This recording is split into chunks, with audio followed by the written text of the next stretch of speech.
I'll do. Thanks for checking in on this video. This is a quick demonstration about Yazaki 0.250 or 250 connectors. Now, I just decided to put this video together down to the fact that this problem plagued me for a few hours before I figured out really what was going on. So hopefully this information will pass on to someone else in future and get you out of the same rut. So these type of connectors I came across on a 1990s Mazda, in particular a B series pickup or Proceed, depending which market you're coming from.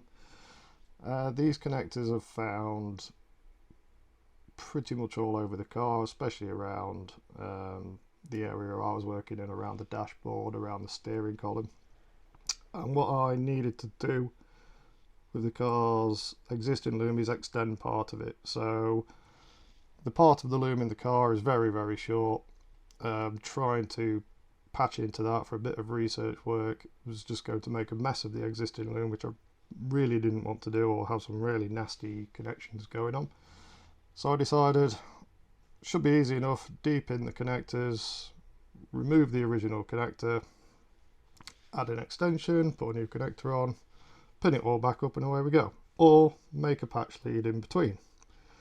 The first option was going to be my first port of call. So with the car semi-dismantled and the plastics removed from around the steering wheel, pulled out the plug, looked in the end of the plug and saw exactly what looked like a regular spade type connector, a 250 thou, 0.25, whatever you want to call them, style connector.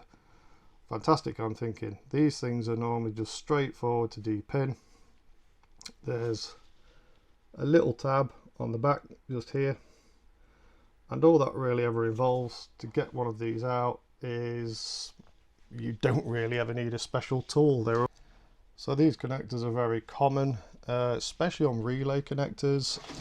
You see them in very similar situations. This particular one, you can actually see maybe just about it's translucent, the two tabs underneath. Anything from a flat blade screwdriver to a bobby pin, which is quite a common homemade tool for these sort of things. Any flat piece of metal that you can just push in under the metal connector and push in that small tab. This is probably a bit too thick, but this connector I don't have any use for in the future. It's a case of lifting that tab, which pulls it away from the plastic housing, and the spade connector comes out. And normally to repin them, you just make sure that that tab is actually sat a little bit proud, and push them back in. And if you heard that, they generally go back in with quite a satisfying click to say that they've gone home, and they're in there pretty tight and otherwise difficult to remove and don't normally fall out. So the connector block I was looking at in the car looked like that from the outside. The actual connector blocks in the car are black, so they're not quite as easy to sort of deal with. These are a sort of translucent colours, so light passes through them. You can see the grooves in the back. You can see what you're doing a lot better. But I picked up that connector. Great, all I need to do is exactly that. Not so. No matter how much I poked and prodded around with it, stuck a screwdriver in, or anything flat, anything I could find, I could not locate what seemed to feel like any form of tab underneath. So I was poking into the connector was not coming out. The terminal was not coming out, should I say. Which was getting a little bit frustrating. I don't want to put too much force or be too much excess on these connectors. It's an old car, it's 30 years old. They're starting to feel a bit brittle. I essentially don't want to damage the housings. So I went out on a research mission to try and figure out, I must be missing something here.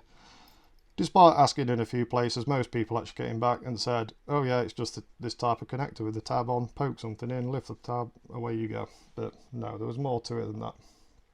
So fortunately, just searching around, I found information going for another Mazda forum, an old Mazda forum which was for the RX-7s, which same sort of years, use the same sort of connectors, and from there I actually found the information I needed and eventually led me down the path to finding the correct type of connector. Now this is where the exact same connectors come in.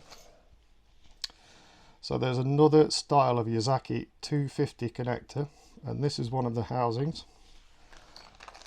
And the most important bit about it, which you'll soon realise, is they have this, the tabless version. So underneath there's no spring tab compared to the ones which you may seem to be seeing more common. You see the small tab underneath, doesn't exist. This is a problem, so I'm poking around trying to lift that tab to try and get this disconnected. That's the reason why. And until I actually saw one of these clear housings, which it's very difficult to see on a black housing, especially when you're still in the car and it's the loom has not got much movement on it and it's difficult to get around. When you look at one of these in a bit more detail, you can actually see there's some triangular, let's see if I can get that a decent shot on there. You see these triangular pieces at the top down the actual channels. That's the actual locking mechanism in this style of connector. So what happens is, as you take one of these, you crimp these up just the same as anything else, but when you put these connectors in, what happens, and I won't push this all the way because I don't want it to fully engage, what happens, and it's still kind of tricky to see. Let's try this one. There's the triangular piece in the top of the housing.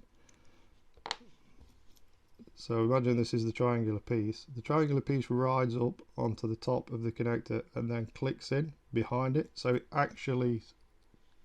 it creates a stopper behind the spade connection, if you will. And the way to get these out is a little bit trickier because there's not a lot of room to maneuver one of these. But how you would do it is you would push something in over the top rather than underneath, trying to lift the tab, and you need to lift the plastic triangle that's in the top of one of these. So they are possible to depin, they're just a bit tricky, and now I actually know this is the way that you can do it. I did find a way of doing exactly that, so I made a small tool just with a piece of spring steel, pushed it all the way down, and you can then lift that locking tab inside. So it is possible.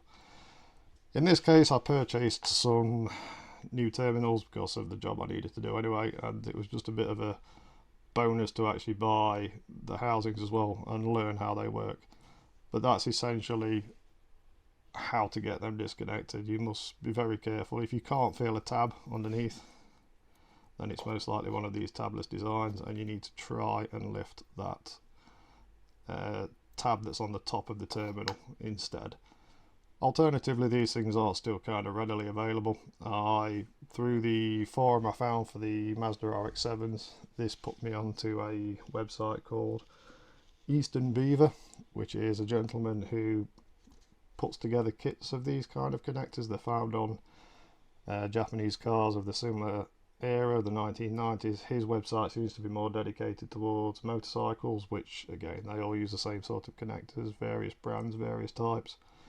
But I found them on there, and you will find both versions, the tab and the tabless version, on his website, and it was very helpful, and I managed to get a nice little stock of connectors, bodies, terminals and everything, just as some backups in the future should I need to modify anything else or a potential failure on any existing system. So they're not that expensive, a few dollars for the housings. He does do male and female kits as well, or you can just buy bags full of terminals, and they're just a nice one to have in the toolbox if you're working on this kind of car. But hopefully that's helped somebody out. Thanks for watching. Cheers. So if you had any wonderment why I was making this patch loom, this is essentially going in here behind. So this is the light control combo switch behind the steering wheel.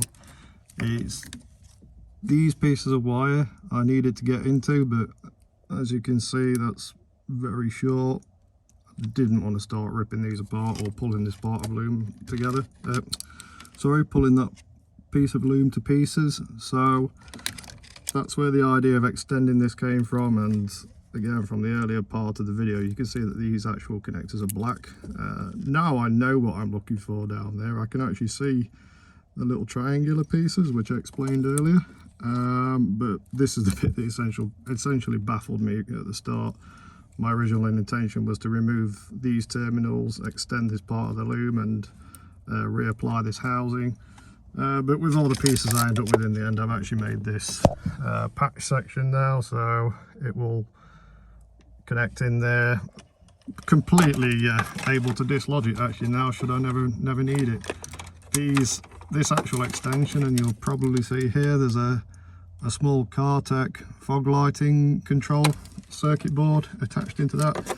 I will be using these wires so I can quickly tap into finding sensors for when this truck gets some additional lighting installed to it. I'm hoping to have a CAN-bus control system on it, which will just use these as pickup points to control various other lights and stuff around it. So yeah, that's why I added them in. One thing I recommend for dealing with these, if you do want to depin them, is go onto Amazon or eBay, whatever, buy yourself some cheap lock picks. These hook style ones are absolutely pushing down in between, so you've got the center of the terminal, pass the hook down in the middle, and essentially like lock picking, you try to find the small triangular piece a little bit further down, get underneath it, and then just raise it, and you find that the actual terminals then pull out very easy. But yeah, nice little item just to have in your toolbox, handy. So just on the subject while I'm here, these Cartek fog light controllers, I like putting these in older import cars. I know there's simpler ways of doing this. I'm not one to rip wiring looms to pieces and bodge fog lights into cars. I mean, it's a legal requirement in the United Kingdom that to pass an MOT, a car's got to have a rear fog light, and it's not always an installed, well, it's a very rare installed component on Japanese imports. They tend to be optional only, or items which are only really added in cold countries or where they get fog, whereas over here you've got to have one regardless. I like adding these, just they basically create a very clean and correct circuit. So there's two wires which sense both the headlights and the main beams. There's a ground wire, and then there's a couple of wires which go off to your switch, and eventually you run a wire down to an exterior mounted basic fog lamp, really, and that's sufficient to get a vehicle through. But yeah, they're not cheap. They're probably around 40-50 pounds plus delivery and VAT and all that good thing. But I hate seeing when cars have a nasty cheap switch bodged into it and Scotch locks and all sorts of other rubbish going on behind the dashes. It really upsets my OCD in those respects. So yeah, and this is again another reason, sourcing the connectors, sourcing the plugs, just have that nice clean but also reversible installation, if and easily reversible installation should you no longer require it. But yeah, you'll also see the wiring colour scheme, so the colours and the stripes, identifying stripes, are exactly the same as the well, 90% the same as the original OEM installation. The green and yellow one's ever slightly off because I think it's the wrong way around, or the yellow stripe smaller, but it's good enough. It continues through it. To say it's only around 300-400 millimeters long, it's a bit of a, I don't know, it's a bit of a waste of time because it's a removable piece. But again, I like things to always be exact, just in case any of these gets tapped off and go further into the truck or around the body somewhere in the cab. At least you can relate those colours back to it. There's nothing worse than finding a bunch of wires that are all the same colour.